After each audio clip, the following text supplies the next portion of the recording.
Ah, chou, j'ai même pas mon micro. Elle est bonne, celle-là. Hein? Bon, OK. C'est parti en plus? Oui. Bon, ben parfait. Il y en a qui vont rire. Tiens, Catherine, branche les dents en dessous. Le pire, c'est que j'ai été... Ben, c'est ça en plus. Eh, voyons donc.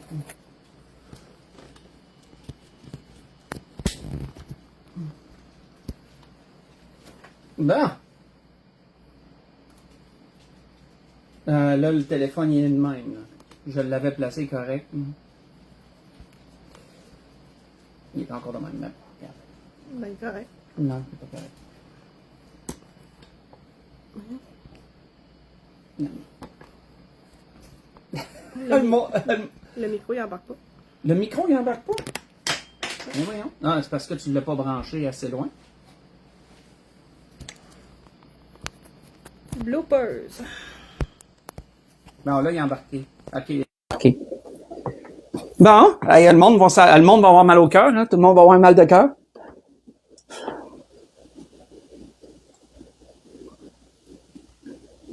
Là, l'image est un croche, là. Et qu'un croche. L'image, tu le vois sur le dessus. Non. Bon, voici. Bon. Bon, OK, ouais. Mais non, là, c'est l'inverse, là. En tout cas. Bon, OK. On devrait y arriver. Donc, excusez, bloopers, hein, ça arrive pas souvent, mais là, ça tenait une bonne à soir.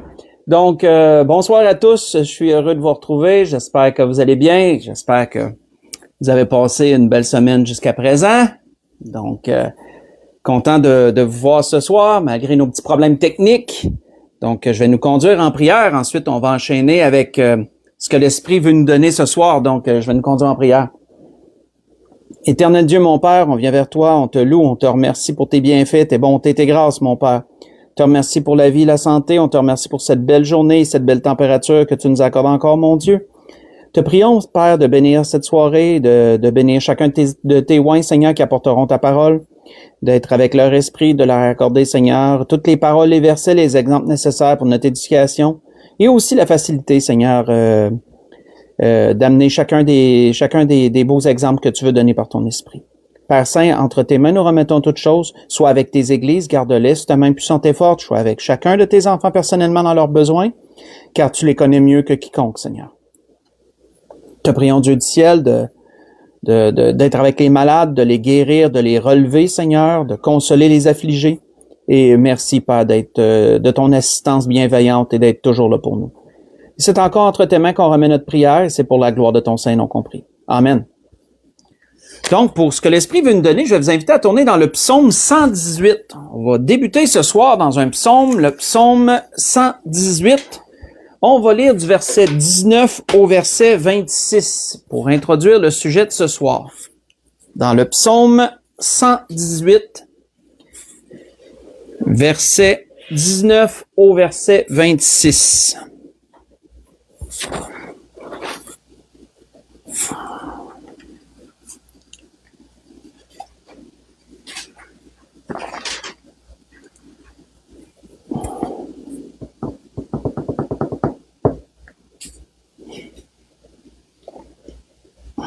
Donc, on voit qu'il est dit, « Ouvrez-moi les portes de la justice.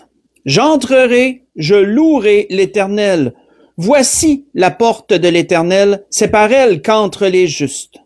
Je te loue parce que tu m'as exaucé, parce que tu m'as sauvé. La pierre qu'ont rejetée ceux qui bâtissaient est devenue la principale de l'angle. C'est de l'Éternel que cela est venu. C'est un prodige à nos yeux. C'est ici la journée que l'Éternel a faite. Qu'elle soit pour nous un sujet d'allégresse et de joie. Ô Éternel, accorde le salut. Ô Éternel, donne la prospérité. Béni soit celui qui vient au nom de l'Éternel. Nous vous bénissons de la maison de l'Éternel.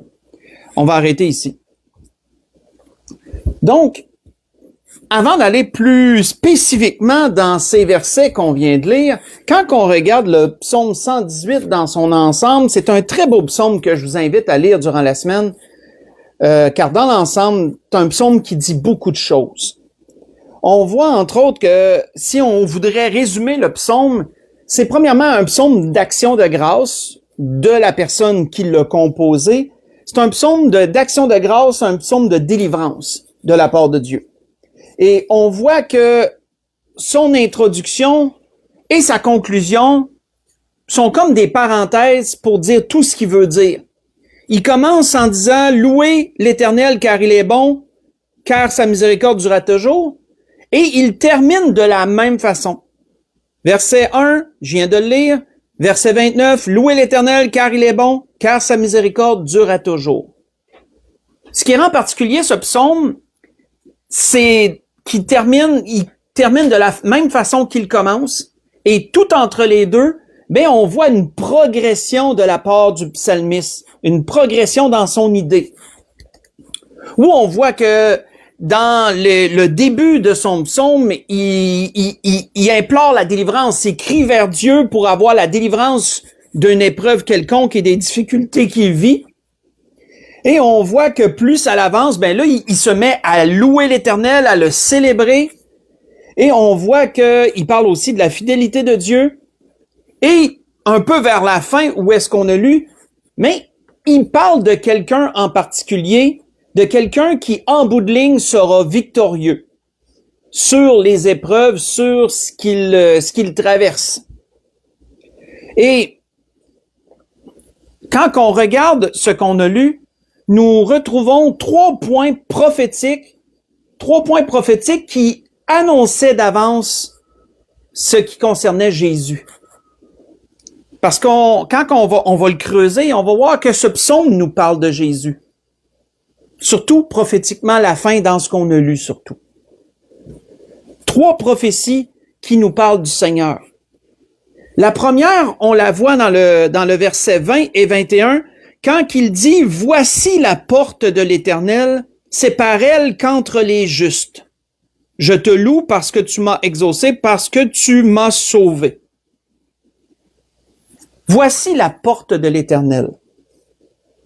Quand on regarde le mot porte ici dans sa racine hébraïque, le mot porte ici est sha'ar. Et sha'ar veut dire quoi? Sha'ar veut dire porte, mais il sous-entend aussi une idée qui est, comment je pourrais dire, qui est très intéressante. Il sous-entend un lieu de rencontre. Il nous parle de la porte, mais comme lieu de rencontre. Et quand on regarde tous les versets où le mot sha'ar est mentionné, il est mentionné à plusieurs reprises, dans beaucoup d'endroits, je n'irai pas dans tous les versets, bien sûr. Mais si vous avez une concordance, je vous invite à faire l'exercice. Et vous allez voir que partout où le mot sha'ar est mentionné, on se réfère toujours à une rencontre à la porte. Exemple, vite comme ça, dans la Genèse chapitre 19, verset 1, vous n'avez pas besoin de tourner aux endroits que je vous dis, on voit que Lot était assis à la porte lorsque les anges sont arrivés. Donc, c'était le mot sha'ar. Parce que, anciennement, la porte était un lieu de rencontre. C'était là où les causes étaient jugées par les anciens, c'était là où les affaires qu'on voulait conclure allaient être menées, les affaires financières, les contrats, etc. Tout se passait à la porte, là où les anciens étaient assis pour écouter les doléances, pour juger des différentes causes. La porte était le lieu de rencontre. Donc, on voit une idée qui est quand même merveilleuse, qui annonce prophétiquement la personne de Jésus. C'est pas seulement le fait d'être la porte, c'est le fait d'être le lieu de rencontre. L'idée est vraiment grande. Et pour retrouver aussi le mot sha'ar, comme là, je vous ai donné l'exemple de la Genèse 19, verset 1, mais vous avez l'exemple dans Ruth, chapitre 4 aussi, lorsque Boaz est allé à la porte pour régler ce qui concernait la demande de Ruth d'être rachetée, autrement dit qu'il l'épouse. On voit que c'est à la porte que Boaz est allé pour régler cela avec le membre de sa famille qui avait priorité sur lui. C'est sha'ar, c'est toujours sha'ar. Et c'est toujours dans ce même sens. C'est la porte, mais plus spécifiquement le lieu de rencontre. Donc, pas simplement une porte de maison, mettons, là. C'est la porte souvent de la ville qui est mentionnée dans ce sens-là. Et on voit que cette pensée-là ben comme vous vous en doutez, Jésus l'a repris. Jésus l'a repris pour parler spécifiquement de sa personne. Et sans perdre l'endroit, si vous voulez tourner dans Jean 10, on va voir comment Jésus a parlé, s'est attribué ce terme-là. Comment Jésus s'est attribué ce terme-là. Dans Jean chapitre 10, si on lit versets 7 à 10.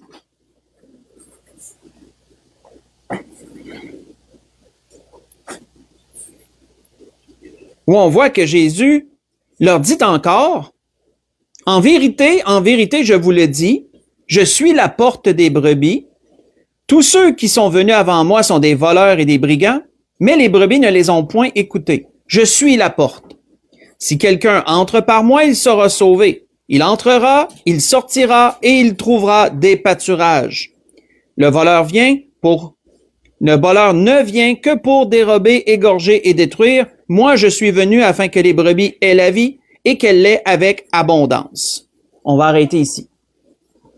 Donc, comme on a lu et relu souvent ces versets, on voit que Jésus s'attribue ce qui prophétiquement avait été annoncé par le psalmiste dans le psaume 118. On voit que là où le psalmiste disait « Voici la porte de l'Éternel, les justes vont rentrer par elle », mais on voit que Jésus, des siècles plus tard, des centaines d'années plus tard, va reprendre la même prophétie et il va se l'attribuer en disant « Je suis la porte ». Autrement dit, je suis la porte qui avait été prophétisée. Je suis la porte des brebis. Et on voit que si on regarde la racine grecque ici du mot que Jésus a employé pour porte, ben ça se dit toura, et toura veut dire porte, mais ça sous-entend aussi une entrée, un lieu de passage. Donc, on voit que Jésus disait quoi? Jésus disait, je suis la porte, autrement dit, je suis l'entrée, je suis le moyen de passage, je suis le passage par lequel vous devez passer justement. Pour se rendre où? Ben, pour entrer dans la présence de Dieu. Pour entrer dans la présence de Dieu. Tu veux te rencontrer avec Dieu? Tu dois passer par la porte. Jésus dit, je suis cette porte, je suis cette entrée, je suis ce passage. Qui va te faire déboucher dans la présence de Dieu? Donc, voyez-vous, quand on lit ensemble la pensée que le psalmiste apportait dans le psaume 118 et ce que Jésus disait de lui-même, on retrouve vraiment une plus grande compréhension. Et cette idée-là merveilleuse, que Jésus n'est pas seulement une porte, il est le lieu de rencontre avec Dieu. Il est le lieu de rencontre et il est le passage par lequel nous devons marcher pour entrer dans la présence de Dieu. Donc, on voit que tout est lié dans ce sens-là. Tout est lié dans ce sens-là. Et d'ailleurs, c'est pour ça que Jésus avait dit cette phrase qu'on reprend quand même souvent, pas besoin d'y tourner, mais dans Jean chapitre 14, verset 6, où Jésus a dit « Je suis le chemin, la vérité et la vie, nul ne va au Père que par moi. » Jean 14, verset 6, comme je l'ai mentionné. Mais voyez-vous, ça va dans cette idée du mot grec que Jésus a employé pour porte, « Je suis le passage par lequel vous devez aller. » Et on voit que cette idée, l'apôtre Paul l'avait aussi apportée à une église, entre autres, aux Éphésiens, entre autres choses, en leur disant, à propos de Jésus, « Car par lui, les uns et les autres, en parlant des Juifs et des Grecs, les uns et les autres, nous avons accès auprès du Père dans un même esprit. » Vous voyez ça dans Éphésiens 2, verset 18. Par lui, par Jésus, les uns et les autres, nous avons accès, le passage, pensez à l'idée de la porte qui est le passage, nous avons accès auprès du Père dans un même esprit. Donc, on voit premièrement cette première prophétie que l'auteur, le psalmiste, a mentionnée dans le psaume 118. « Voici la porte de l'Éternel, les justes entrent par elle. » Donc, c'est comme vous voyez, le lien est assez direct et c'est très parlant dans ce sens. Ça l'annonçait la personne de Jésus et plus spécifiquement ce que Jésus était dans sa personne. Le rôle qu'il avait, autrement dit, dans le plan de Dieu. Celui d'être le lieu de rencontre et le lieu de passage pour être dans la présence de Dieu. On voit ensuite que le psalmiste nous donne une deuxième prophétie, et cette deuxième prophétie, c'est la pierre qu'ont rejeté ceux qui bâtissaient est devenue la principale de l'angle. C'est de l'Éternel que cela est venu, et c'est un prodige à nos yeux. Versets 22 et verset 23. Donc, on voit que, premièrement, il nous est parlé, le psalmiste nous annonce un homme, il nous annonce le Seigneur Jésus dans sa fonction, dans ce qu'il est, ce qu'il représente. Et ensuite, il nous parle qu'il serait rejeté. Mais il emploie des mots très spécifiques. On voit qu'il nous parle de pierre. Il dit la pierre de ceux qui bâtissaient, qui est devenue la principale de l'angle, c'est la pierre qui est rejetée. Quand on regarde ici la racine hébraïque du mot pierre, on retrouve encore une idée très intéressante, frères et sœurs. Ici, le mot pierre en hébreu se dit Eben, pas Eden, mêlez-le pas, c'est Eben avec un B, c'est Eben. Et Eben veut dire quoi? Eben veut dire pierre, une roche, mais plus spécifiquement dans l'idée que cette roche a été formée pour une utilisation quelconque. Je vous donne un exemple. Là, je me souviens plus exactement de l'endroit, mais dans l'Ancien Testament, il nous est parlé que les puits avaient parfois des pierres qui étaient roulées dessus, qui étaient des pierres qui avaient été comme formées pour devenir comme des couvercles pour protéger les puits. Et ces pierres étaient appelées ébène. Donc, parce que la pierre, elle avait été sculptée, elle avait été formée pour une utilisation précise.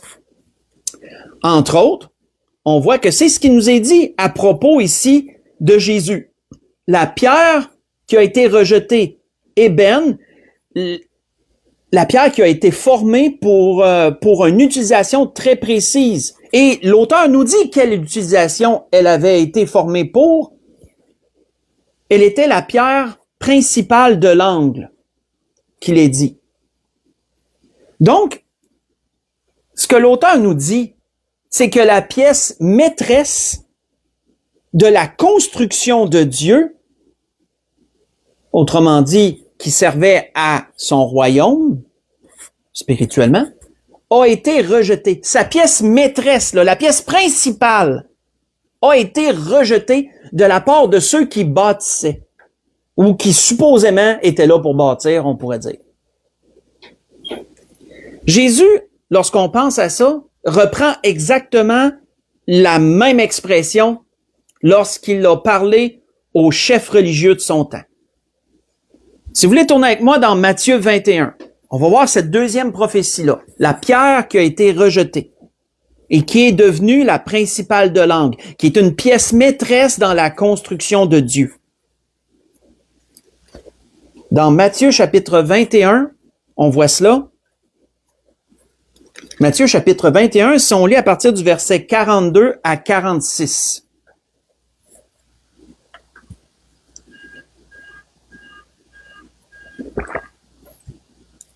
Matthieu chapitre 21, verset 42 à 46.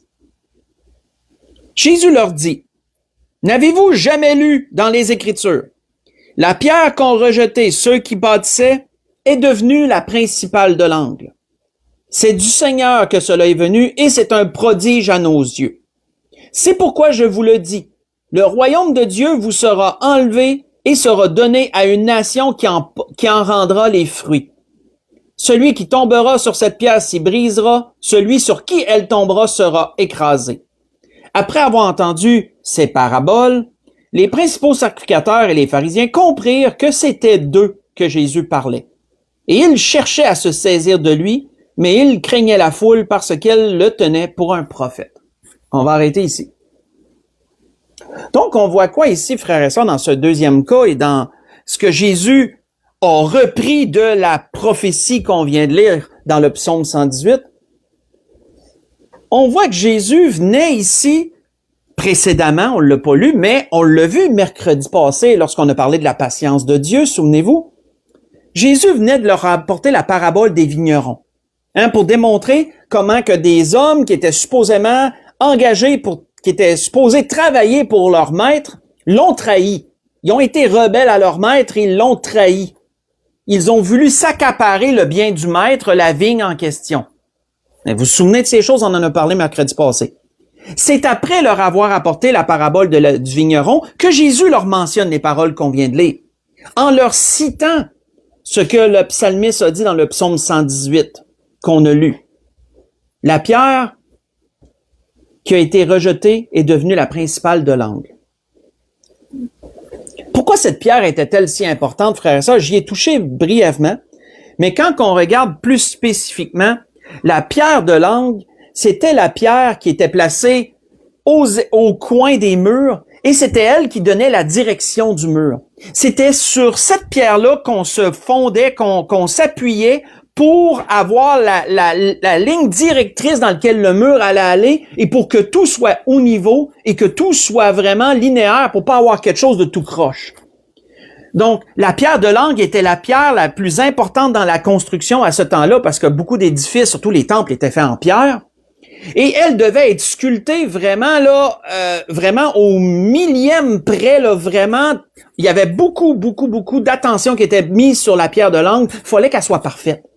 Fallait qu'elle soit parfaite parce qu'une fois qu'elle était placée, c'était elle qui donnait la direction des murs. Donc, il fallait vraiment pas qu'elle soit croche. On s'appuyait sur cette pierre-là.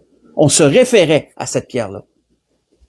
Jésus est prophétiquement annoncé comme étant la pierre de l'angle. Parce que c'est lui qui donne tout son sens à l'édifice qui est l'Église. C'est lui qui donne tout son sens au royaume. C'est lui qui donne la direction. C'est sur lui que tout s'appuie. Donc, on voit que c'était la pièce maîtresse dans le plan de Dieu Jésus. C'est la pierre principale de l'angle, mais qui a été rejetée. Et ça, le psalmiste l'annonçait. La pièce maîtresse du plan de Dieu serait rejetée par ceux qui bâtissaient. Et les gens qui bâtissaient, on l'a vu, c'était les chefs religieux du temps du Seigneur, les pharisiens, etc. Les anciens du peuple. C'était eux qui bâtissaient, mais ils ont rejeté la pièce maîtresse dans le plan de Dieu. Et on voit d'ailleurs dans ces choses-là que l'apôtre Pierre, plus tard, a réitéré sur ces paroles que Jésus a prononcées. Plus tard, lorsqu'ils ont été remplis du Saint-Esprit, les apôtres se sont mis à prophétiser, mais avec beaucoup d'assurance et avec vraiment avec éloquence et assurance. Et on voit que l'apôtre Pierre avait dit encore à ces mêmes chefs religieux qui l'interdisaient de parler au nom de Jésus, qui l'interdisaient de prêcher le nom de Jésus. Il leur avait dit: Jésus est la pierre rejetée par vous qui bâtissez et qui est devenue la principale de l'angle. Il n'y a de salut en aucun autre, car il n'y a sous le ciel aucun autre nom qui a été donné parmi les hommes par lequel nous devions être sauvés. Vous voyez cela dans Actes chapitre 4, versets 11 et verset 12. Donc des versets en passant à surligner dans nos Bibles, versets de référence. On voit encore que l'apôtre Pierre avait parlé aux Éphésiens encore de cette pierre-là, de cette pierre de l'angle, était la pierre principale, une pièce maîtresse à ce temps-là dans la construction. On voit que l'apôtre Paul avait dit aux Éphésiens ceci, il avait dit: vous avez été édifiés sur le fondement des apôtres et des prophètes, Jésus-Christ lui-même étant la pierre angulaire. Vous voyez ça dans Éphésiens 2, verset 20. Donc, comme vous voyez, jusqu'à présent, le psaume 118 est très parlant dans plusieurs sens. On a vu qu'il nous est parlé, il parle d'un homme. Dans les prophéties qui sont répertoriées, c'est Jésus. On y voit Jésus. On y voit la personne de Jésus, ce qu'il représente. Il est le lieu de rencontre avec Dieu. C'est à travers lui qu'on peut être sauvé, qu'on peut être réconcilié avec Dieu et entreprendre une relation avec Dieu et être dans la présence de Dieu, entrer dans la présence de Dieu. Il est la porte par laquelle les justes entrent. On voit que Jésus, la pièce maîtresse dans le plan de Dieu, elle a été rejetée dans son temps lorsqu'il est venu ici-bas pour annoncer aux Juifs la bonne nouvelle du royaume. Il a été rejeté par ceux qui bâtissaient, par ceux qui étaient supposés d'être les gardiens et ceux qui étaient supposés de diriger le peuple vers Dieu. On l'a vu à travers la parabole des vignerons, ils l'ont trahi leur maître, ils ont été rebelles à leur maître, ils ont voulu s'approprier le peuple à eux tout seuls, au lieu de le guider vers leur Dieu et vers leur Sauveur, leur Messie. Mais on voit que le psalmiste, dans le psaume 118, parle d'une dernière prophétie. Et cette dernière prophétie, on la voit dans le verset 25 et 26 du psaume 118, quand que il est dit, « Ô Éternel, accorde le salut, ô Éternel, donne la prospérité, béni soit celui qui vient au nom de l'Éternel. » Béni soit celui qui vient au nom de l'Éternel. On voit qu'après avoir prophétisé ces choses, on voit que le psalmiste amenait dans l'idée, inspiré certainement par le Saint-Esprit, que pour avoir le salut, la délivrance, autrement dit, pour que la prospérité revienne, pour que la joie revienne, il devait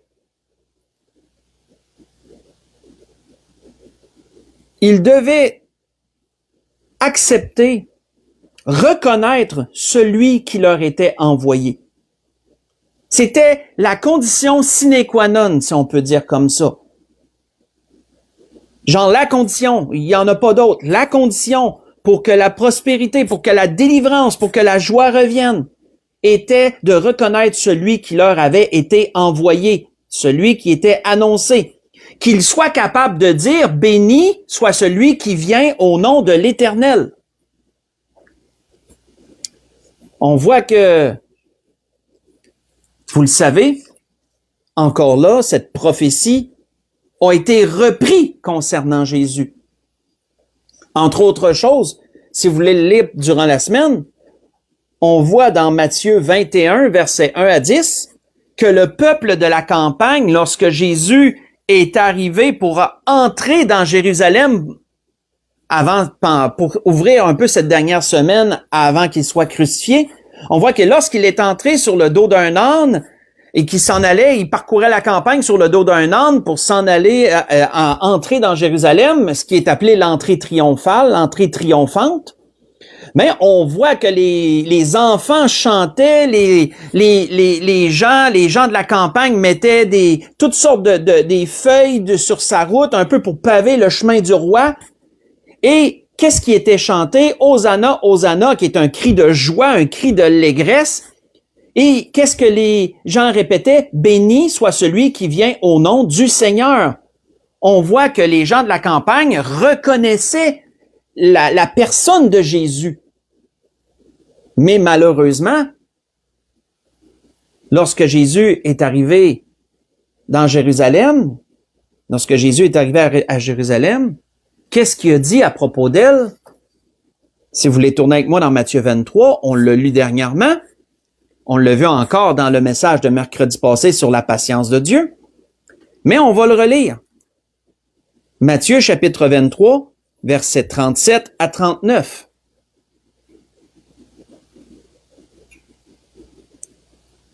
Matthieu chapitre 23, versets 37 à 39, Jésus dit, « Jérusalem, Jérusalem, qui tue les prophètes et qui lapide ceux qui te sont envoyés, combien de fois ai-je voulu rassembler tes enfants comme une poule rassemble ses poussins sous ses ailes, et vous ne l'avez pas voulu. Voici votre maison vous sera laissée déserte. » Et notez le verset 39, « Car je vous le dis, vous ne me verrez plus, jusqu'à ce que vous disiez, béni soit celui qui vient au nom du Seigneur. » Donc, qu'est-ce que Jésus disait? Jésus disait ici très clairement, vous me rejetez, vous ne me verrez plus jusqu'à ce que vous soyez capable de me reconnaître, jusqu'à ce que vous soyez en mesure de m'accepter. Et lorsque vous allez m'accepter, lorsque vous allez me reconnaître, que vous allez crier vers moi pour être délivré, vous serez sauvés à ce moment-là. Et comme vous voyez, ça l'accomplit exactement ce que le psalmiste avait dit dans le psaume 118. Parce qu'il priait pour le salut, le psalmiste. Priait pour le salut, priait pour la délivrance. Et ensuite, il dit quoi? Béni soit celui qui vient au nom de l'Éternel. Ça sera pas possible avant de reconnaître cette personne. On voit que c'est ce que Jésus a annoncé ici. Et quand on regarde prophétiquement ce qui est annoncé, ben nous savons que le peuple d'Israël, depuis ce temps-là, depuis le temps où ils ont dit devant Pilate que le sang de Jésus retombe sur eux et sur leurs enfants, ben on le sait que depuis ce temps-là, les malheurs se sont abattus sur eux depuis ce temps-là. C'est un peuple qui a été persécuté dans tous les âges, de toutes sortes de manières. C'est un peuple qu'on tolère à peine et qui finit toujours par qui finit toujours par être rejeté des gens pour différentes raisons. Et nous savons que c'est encore le cas de nos jours. Et nous savons que ça va atteindre son point culminant pendant la grande tribulation, ça. Ou que lorsqu'ils vont vivre une détresse telle qu'ils n'ont jamais vécue avant dans leur histoire, pendant la grande tribulation, dans ce qui est annoncé qui s'en vient, selon les Écritures, mais on voit qu'ils vont finir par crier à Dieu, ils vont finir par crier au Seigneur.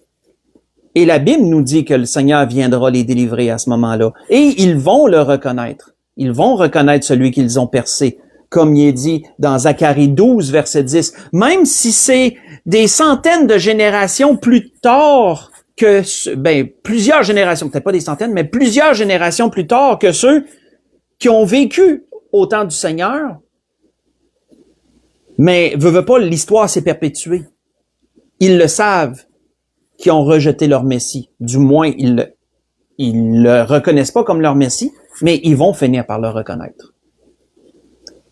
Et ça nous est dit, entre autres choses aussi dans l'Apocalypse 1, verset 7, que non seulement les Juifs, mais les nations vont se lamenter sur celui qui va venir, sur Jésus lorsqu'il va revenir, lorsqu'ils vont le reconnaître, lorsque les païens vont reconnaître celui qu'ils ont tant rejeté, ils vont se lamenter sur lui. Les Juifs vont pleurer comme des nouveau-nés pleurent, que la Bible dit dans Zacharie 12, verset 10 que j'ai mentionné. Donc, c'était ce que l'Esprit voulait nous dire ce soir. L'Esprit voulait nous parler ce soir du psaume 118, un peu attirer notre attention sur ce beau psaume que je vous invite à lire au complet durant la semaine et prendre le temps de le décortiquer. Et on y a vu ici, l'Esprit voulait mettre de l'emphase ce soir sur 3 prophéties qui étaient mentionnées dans ce psaume et comment chacune de ces prophéties tirait leur accomplissement à travers Jésus dans ce que chacune représente. Et pour conclure, on va aller dans Romains chapitre 11 parce qu'on va voir pourquoi que ce psaume commence et finit de la même façon. Hein, il commence, comme je l'ai mentionné en introduction, et il finit par louangeant la miséricorde de Dieu. On va conclure avec ça dans l'Épître aux Romains chapitre 11. Épître aux Romains chapitre 11. On va lire du verset 25. On va lire à partir du verset 25 jusqu'au verset 36. Habituellement, en tout cas, à plusieurs reprises, on a pris seulement un verset ou deux, là, mais on va lire l'endroit en entier, on va conclure avec ça. Où on voit l'apôtre Paul dire aux Romains ceci, « Car je ne veux pas, frères, que vous ignoriez ce mystère, afin que vous ne vous regardiez point comme sages. Une partie d'Israël est tombée dans l'endurcissement jusqu'à ce que la totalité des païens soit entrée. » Ça, on comprend ce que ça veut dire. Le peuple juif a été momentanément mis de côté à cause de leur rébellion, à cause de leur rejet du Messie. Et qu'est-ce que leur rejet et leur mise de côté, si je peux dire comme ça, a permis? Ben, ça a permis que Dieu tourne ses regards vers les païens et Dieu a ouvert la porte du salut aux païens. Ce qui n'était pas autrefois, parce que Dieu ne mettait de l'emphase que sur son peuple.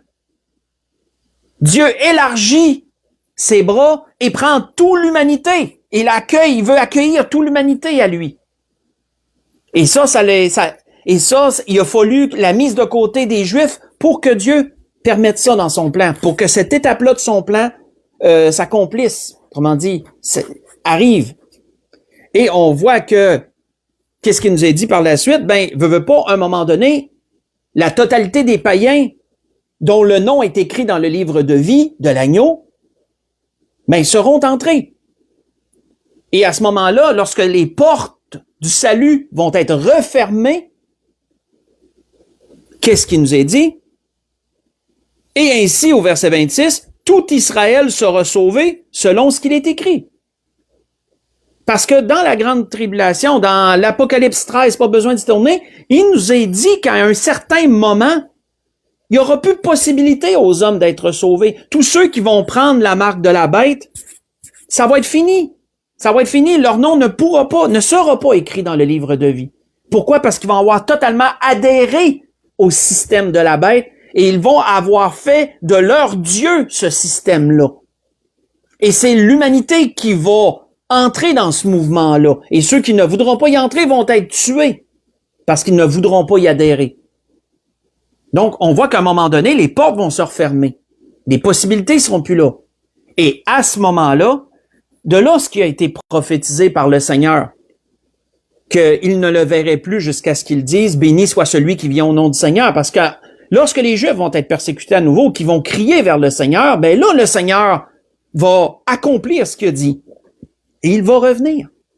Et c'est pour ça que l'apôtre Paul disait « Et ainsi, tout Israël sera sauvé ». Il prophétisait ce retour du Seigneur et cette délivrance qu'elle a amené à son peuple de ses ennemis terrestres à ce temps-là.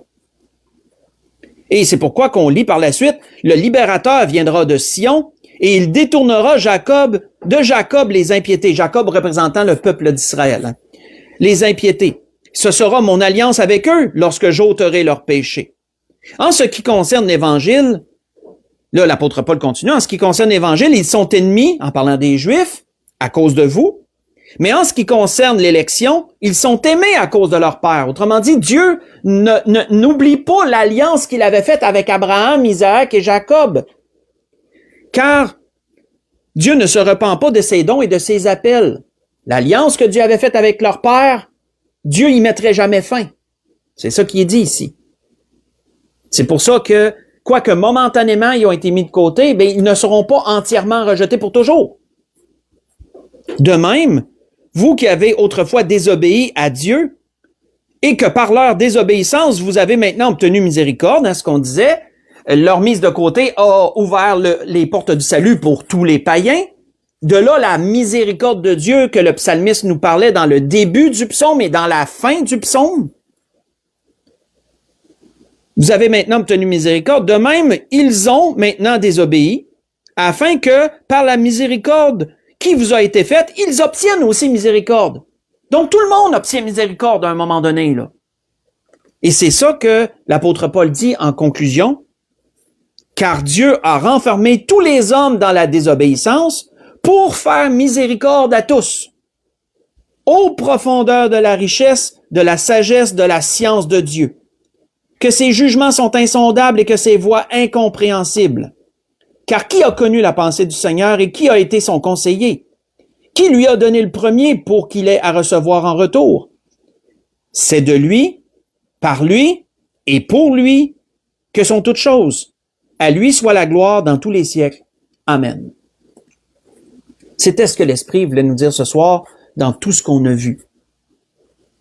Donc, je voudrais vous souhaiter à tous et à toutes une belle fin de soirée, un bon restant de semaine. Que le Seigneur vous bénisse et vous dirige en toutes choses, en tous vos besoins. Et on va se dire à l'Église de l'Espérance, comme d'habitude, on va se dire à dimanche. Donc, soyez bénis. Bonne fin de soirée tout le monde.